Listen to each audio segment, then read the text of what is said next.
Tom is kind of coming off the heels of what we've done over the course of the last year in taking another introspective look and then revising our mission and vision statements for the university to look to the future and how we are going to operate as a university. And so he's going to reflect a little bit on exactly the roots kind of behind a lot of the language that went into that. He's got this great paper that I know I've seen before, The Four Causes of Catholic Benedictine Education. You're lucky, mate, that there's only 4 causes, right? Because it's talking on for a while. But in any case, thank you so much for being here with us today, and enjoy. Great. Thank you, Tim. So St. Benedict says, begin everything with prayer. So, in the name of the Father, and the Son, and the Holy Spirit. Amen. And we can say together, Our Father, who art in heaven, hallowed be thy name. Thy kingdom come, thy will be done, on earth as it is in heaven. Give us this day our daily bread, and forgive us our trespasses, as we forgive those who trespass against us. And lead us not into temptation, but deliver us from evil. Amen. Saint Benedict, Pray for us. Saint Scholastica. Pray for us. In the name of the Father, and of the Son, and of the Holy Spirit. Amen.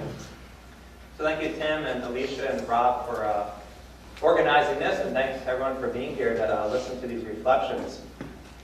Today is the feast of St. Martin of Tours, a big saint in the tradition of monasticism, so it's a good occasion to talk about this sort of thing. Tonight, I do have an enormous topic. I hope I don't disappoint Tim too much with the way he described it. But it is an enormous topic. Our program's description of the topic is our mission, vision, and commitment to Catholic Benedictine higher education. And as if that were not enough, the program also speaks of this talk having the following objectives. 1, provide a brief overview of important terms related to Catholic higher education, Catholic social teaching, Catholic intellectual tradition, Benedictine wisdom tradition, and Excordia Ecclesiae, among others. 2, understand the purpose and intentionality of the Benedictine University mission. So I hope I will not disappoint anyone here by saying at the outset that I cannot possibly cover all that in a 20 to 30 minute talk. But what I'll try to do is to give a sort of primer for understanding Catholic Benedictine higher education. So it's really just kind of a way of, not everything can be said, but just kind of maybe provide a way in which we can think more fully, in a certain sense, more exhaustively, about what Catholic Benedictine higher education is. I also want to note and acknowledge that in this audience there are people who have thought about higher education a lot, and thought in particular about Catholic Benedictine higher education a lot. So it's very likely after my talk that you'll have ways to improve upon things I've said, and I'd welcome that, and so hopefully there can be a good discussion, questions and answers afterwards to kind of build on some of these ideas and perhaps improve them, maybe even correct them. So the title of my talk is, Tim said, so you might have hoped Tim was actually joking with that title. That's actually the title of my talk, The Four Causes of a Catholic Benedictine Education. And please note, I'll just simply refer to education, and I'll mean higher education, not primary or secondary, so I'm not talking about Catholic high schools or anything like that. I'll just for simplicity mention education from now on. And in this talk, I want to apply the Aristotelian four causes to Catholic Benedictine education. My hope is that this opens up a way of understanding what Catholic Benedictine education is, and again, a more exhaustive or a fuller account of that. My presentation has three parts. First, I distinguish between a Catholic Benedictine education and a Catholic Benedictine university. Second, I give a brief overview of the Aristotelian four causes. Third, I identify the four causes of a Catholic Benedictine education. So, part one, the difference between a Catholic Benedictine education and a Catholic Benedictine university. So, I think it is helpful, this is kind of in the interest of being precise, I think it's helpful to note that my talk is primarily about what Catholic Benedictine education is, not what a Catholic Benedictine university is. Obviously, you cannot separate the two. But but still they're not the same. A Catholic Benedictine education is what a Catholic Benedictine university does. And there's a difference between what a thing is and what it does. Moreover, a Catholic Benedictine education is not the only thing a university does.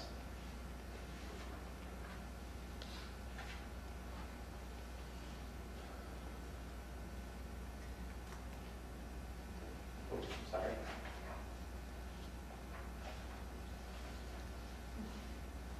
So I'm going to base these remarks here, especially on Ex Corde Ecclesiae, St. John Paul II's Apostolic Constitution on Catholic Universities. So here's how it defines a Catholic university. So again, just university versus education, the distinction. Every Catholic university, as a university, is an academic community which, in a rigorous and critical fashion, assists in the protection and advancement of human dignity and of a cultural heritage through research, teaching, and various services offered to the local, national, and international communities. Thus, a Catholic university is an academic community with a certain role. That role is described as a service to the human dignity, and to human culture through research, teaching, and various services. This is not the only place where Ex Corde speaks of the Catholic university's role. Drawing on a papal letter to the University of Paris from the 13th century, Ex Corde Ecclesiae also speaks of the role of a university as a call to research, to teaching, and to the education of students. And that last part, the education of students, if you look at the Latin is erudition or eruditio, and if you look at other languages like German, it's Bildung, or Italian, formazione. So it's really speaking, I think, more of hinting at the formation of students. So you can think here then of the university researching, teaching, and forming students.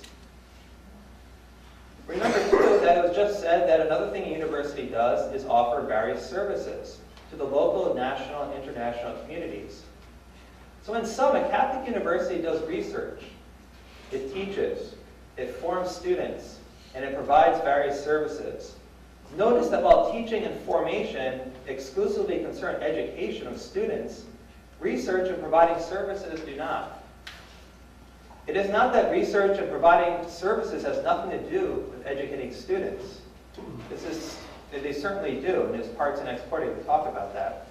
Yet the point is that they have to do with more than educating students. So this is seen, for example, when scholars publish their research, or when a scholar serves as an expert to be consulted about some field or matter. Such things show that what a university is doing, indeed what it's called to do, is actually more than simply educate its students. Ex Corde speaks of another thing that a Catholic university does that reaches beyond the education of students. This is to dialogue with the culture. According to Ex Corde, dialoguing with the culture is an important role for a Catholic university. John Paul II writes, "Through the encounter which it establishes between the gospel on the one hand and the fields of knowledge on the other, a Catholic university enables the Church to institute an incomparably fertile dialogue with people of every culture. Man's life is given dignity by culture, and while he finds his fullness in Christ, there can be no doubt that the gospel, which reaches and renews him in every dimension, is also fruitful for the culture in which he lives." As if to underline the importance of this dialogue with the culture, Ex Corde Ecclesiae concludes with a statement about Catholic universities bringing the message of Christ to various cultures. John Paul II indicates that culture is an expression, indeed a sort of incarnation, of a people's views and values. That is, through its institutions, customs, literature, music, art, stories, and so forth. A culture incarnates a view of reality and a set of values. A Catholic university is to carry out a dialogue between this cultural incarnation of views and values on the one hand, and the Catholic faith and morals on the other. Also, aside from this dialogue between the gospel and the culture, a university develops culture through its very research. The dialogue with culture is certainly important for the education of students. Still, This dialogue is carried out by a Catholic university not only for the education of students, but for the benefit of the church and society at large. I think this is important to note before I focus our attention on a Catholic Benedictine education. In speaking of this education, we are not speaking of all that a Catholic university does. This is worth remembering in order to understand more fully what documents such as Excordia Ecclesiae are saying. Let me relate this finally to two terms that are often used, identity and mission. We may speak of what a Catholic university is as a university's identity. On the other hand, we may refer to what a Catholic university does as a university's mission. So this mission includes the education of students, but I do think it's important to realize that what a Catholic university, a Catholic Benedictine university is about is really larger than that. So by focusing here now on education in particular, it's not looking at the whole thing. Okay? That makes sense? All right. So part two, a brief overview of the four causes. Some people are turned off simply by the name of Aristotle. So they dismiss his thought as being dry and out of date. And I'm not here to defend Aristotle, but I would argue that his teaching on the four causes of a thing is a helpful analytic tool. So I hope no one here has their eyes have already glossed over complete boredom when I mentioned Aristotle's four causes. Thinking of the four causes of a thing enables us to think more penetratingly about what that thing is. The four causes allow us to render a full, or at least a fuller, account of the thing. Therefore, I would like to employ this analytic tool for our task of understanding better what a Catholic Benedictine education is. So to do so, allow me first to provide a brief overview of the four causes. And there are some philosophers here, so I'm not going to get into all the nitty-gritty of this in precision, but hopefully accurate enough. One of the four causes is the final cause. This is the end or purpose for which a thing is made or brought about. It answers the question, why is a thing being made? For example, the final cause of a coffee mug is to drink coffee. However, it is not only man-made things that have a final cause. Consider a scab that forms over a cut. Its final cause is the healing of the cut. Now, when we speak of the final cause, we can speak of more than one thing. For example, while the final cause of a mug is to drink coffee, that might have the further purpose of staying awake. And staying awake might serve another end, namely reading a book. We can thus conceive of more than one final cause, or of different elements in the final cause. But notice that they are all related as parts of a sequence, with one purpose or end serving another in kind of an order. And I'll say more about this later. I think it does help make some helpful distinctions. Next, consider the efficient cause. This is what makes a thing. It is the agent that brings it about. If our coffee mug was made of clay by a sculptor, then that sculptor is the efficient cause. If a machine made the mug, the machine is the efficient cause. Although we could also speak of the person operating the machine as part of the efficient cause. In the example of the scab, the efficient cause are the coagulating factors in one's blood and tissue, and I defer to the biologist for further explanation. There's also a material cause. This is that out of which a thing is made or formed. It is what the efficient cause forms into the given thing. Clay is thus the material cause of the handmade ceramic coffee mug. If the mug were made of glass, then glass would be the material cause. For a scab, I had to look this up, the material cause consists of the platelets, fibrin, and whatever else the scab is formed from. Lastly, there is a formal cause. This is the form of the thing. It's not the most helpful definition. In other words, it is that which makes the thing what it is. So notice that the formal cause is not what makes the thing, that would be the efficient cause, but that what makes the thing what it is. Thus, with the example of a mug, the formal cause is the form of a mug, or we might say it's mugness. This is the way philosophers speak. With the example of a scab, it is the form of a scab. We might think of the form as the traits or characteristics that make the thing what it is. This is perhaps the most subtle thing, but it's the most, in a way, direct way of speaking about what the thing is. The formal cause is bestowed upon the material cause by the efficient cause. Hence, a ceramic sculptor bestows the formal cause of the mug on the clay to produce the coffee mug. Okay, so in sum, final cause, purpose or end for which a thing exists. Efficient cause, what or who brought about or made the thing. Material cause, what the thing is made of or formed from. Formal cause, the form or that which makes the thing what it is, those characteristics. Okay, so we're now done with the first two parts of this talk. And now comes the fun part, where we get to apply now these four causes to a Catholic Benedictine education. So I do hope you see this as a kind of a mental exercise in thinking this through and join with me in the joy of that. So let's now consider what the four causes of a Catholic Benedictine education are. Here we are thinking about the education of our students and thinking of it as something that is brought about in our students. The four causes are what must necessarily be in order to bring about this education. They are all necessary if we are going to be successful in bestowing a genuinely Catholic Benedictine education.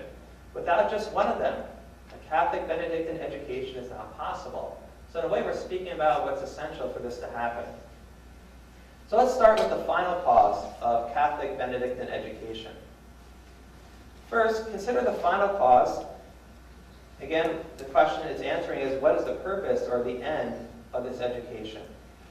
And recall here that there can be different final causes, but even so, they're usually related as parts in a sequence. So if you think of the sequence of final causes, so I gave the example of the coffee mug before, to drink coffee, to stay awake, to read a book, so on. So in this sequence, we can name a final cause that's further down the sequence. It's more remote, but we can then also name things that are closer to the very work of producing the thing, of kind of more proximate in the sequence. So let's start with the remote. From the perspective of the Catholic Church, a Catholic education should have as its final cause human salvation, understood in the way that the Church understands that, namely as being in and through Christ and His Church, and as requiring faith and good works. But it must be admitted that this is a remote final cause. That is, it's further down the sequence of final causes. Indeed, it is the ultimate final cause. In turn, those doing the work of Catholic education need not be thinking of this final cause. Indeed, those members of the university who do not share the Catholic view of salvation will not be thinking of this as the final cause. Instead, those who work in Catholic education are likely to be thinking of a final cause that is closer or more proximate to the very work of imparting a Catholic education.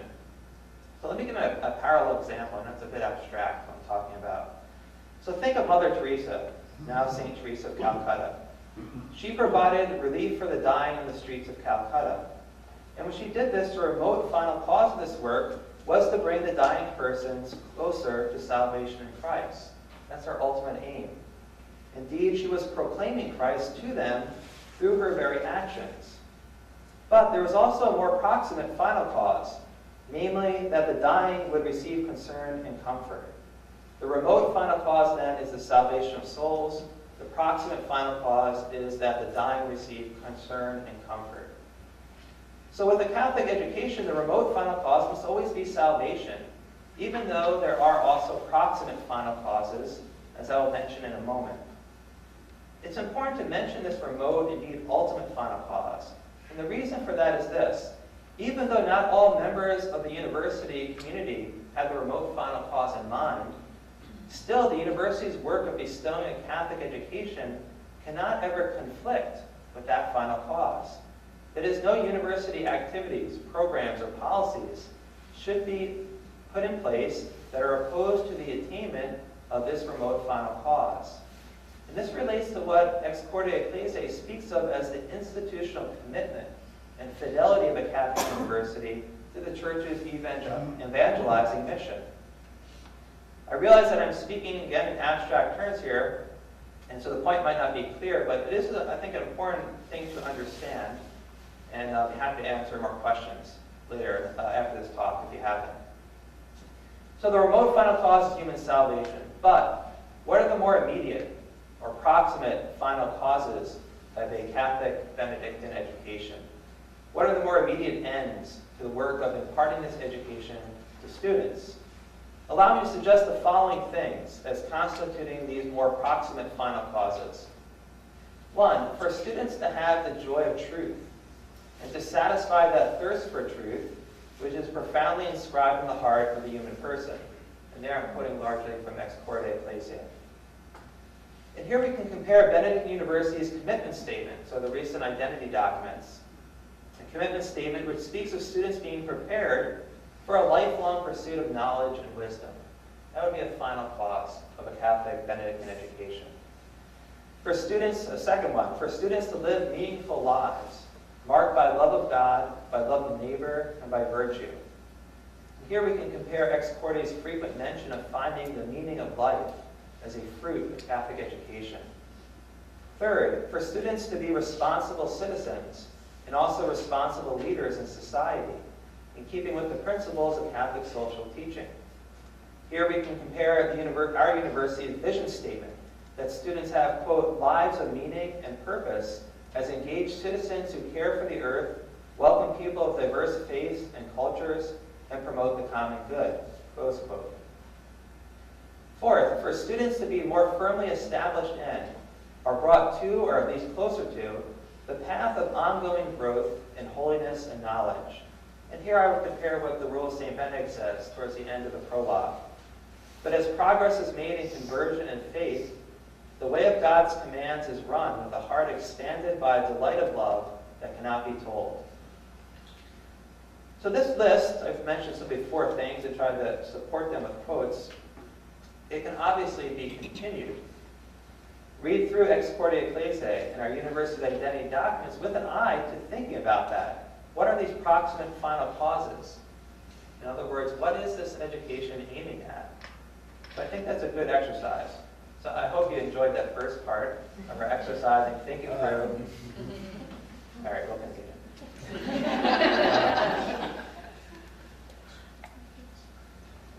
They do say that in modern thought, the final cause is the one that's most often overlooked or perhaps even denied.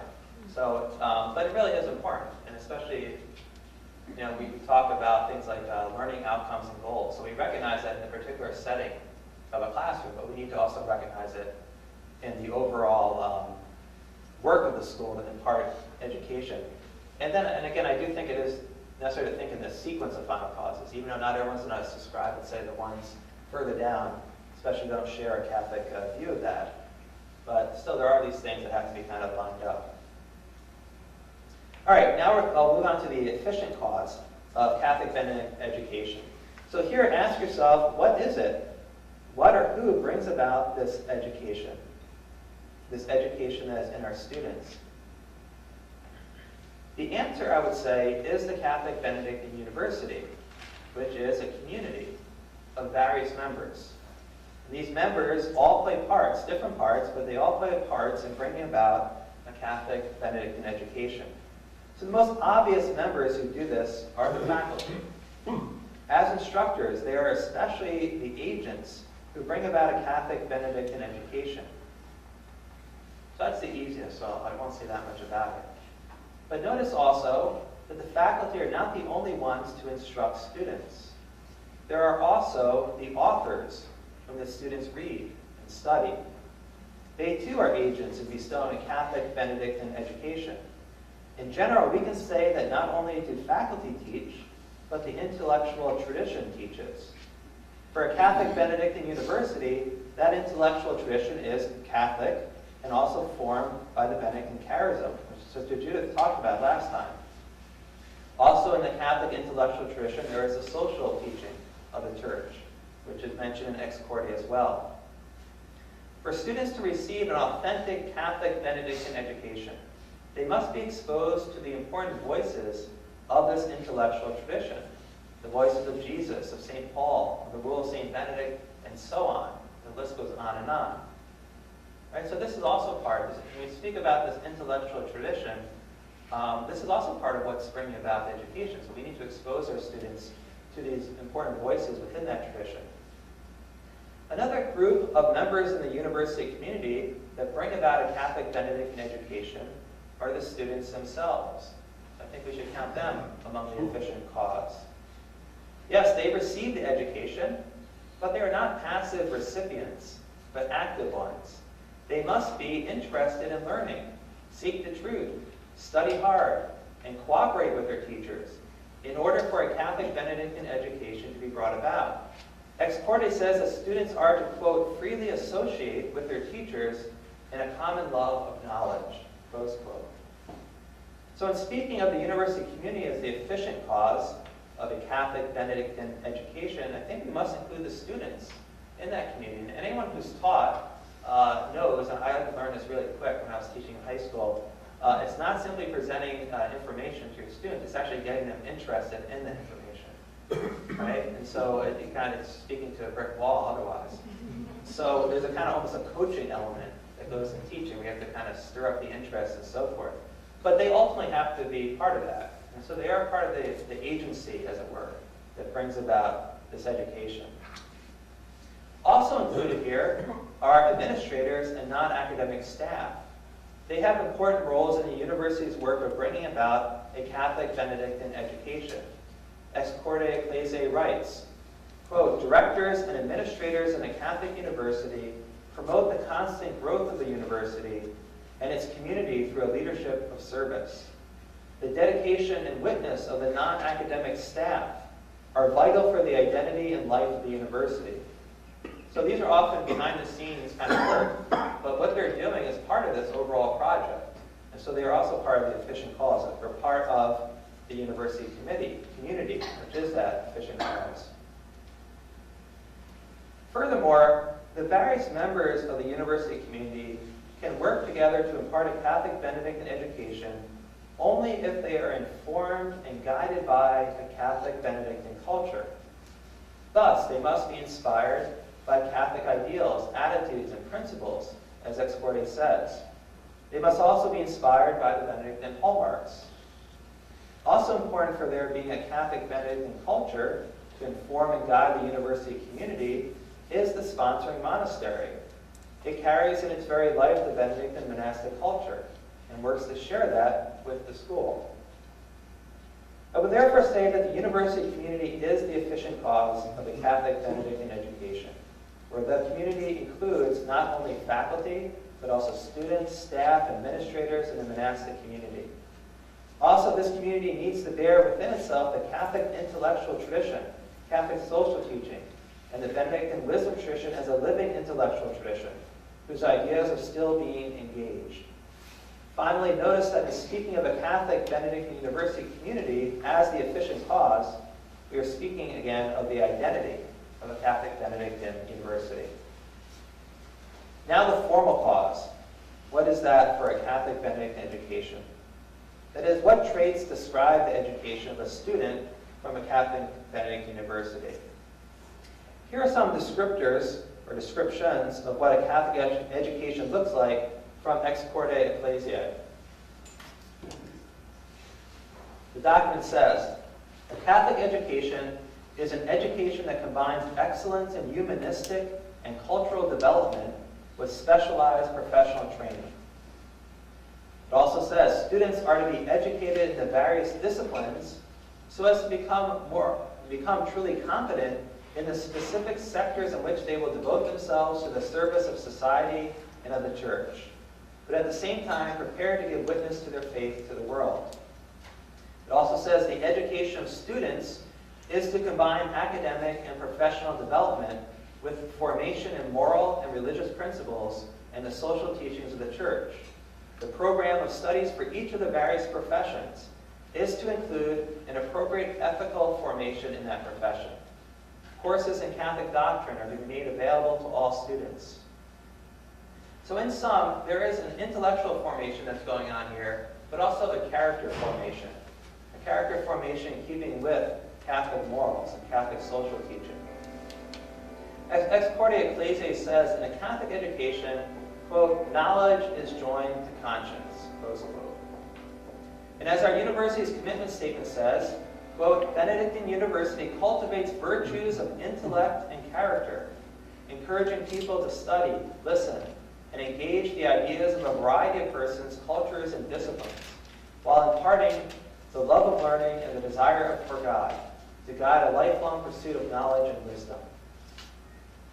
So that's kind of a very general, but still I think one of the important things here is that it educates not simply the mind, right, but also the heart and the character. Now, the mention of wisdom, which is just in that quote from the commitment statement, is important. Ex Corde clearly speaks much about wisdom, speaking about it in particular as the ability to see how knowledge relates to the meaning of life. The different areas of knowledge are not left in isolation, but integrated into a unified vision, so that one sees how things fit together and how they serve the true meaning of life. Especially important is the ability to integrate faith claims with reason. And Ex Corde notes that the academic disciplines of theology and of philosophy have a special role in this work of integration.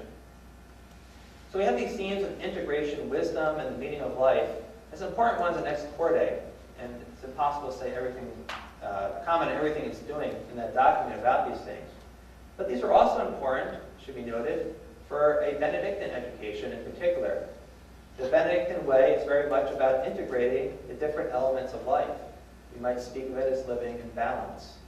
And as for having a unified vision, it is said that St. Benedict came to see the whole world in a single ray of light, presumably of divine light. So that's the picture of that incident.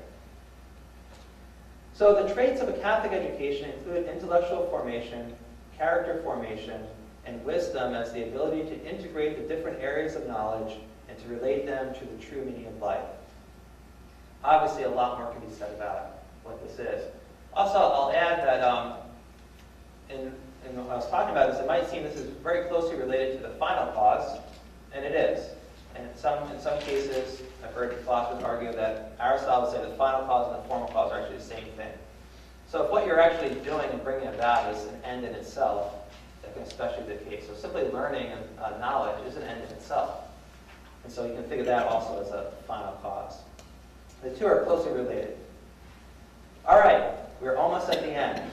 The last bit of our intellectual exercise is the material cause of Catholic Benedictine education. So finally, we have this cause. And the question is, what is being formed in order to bring about a Catholic Benedictine education? We can say that the minds of our students are the material cause, for those are being formed by this education. Granted, as noted earlier, the students themselves are also agents in forming this education in their minds. But inasmuch as the Catholic Benedictine education concerns the whole person, we might say that the hearts and souls of the students, and not only their minds, are the material cause being formed here. And to receive this education, the hearts, souls, and minds of students must be prepared. We can think of being prepared by lower levels of knowledge, as found in primary or secondary education. Someone who has not learned to read or write cannot yet receive a Catholic Benedictine higher education. Such a person cannot be the material cause of this education.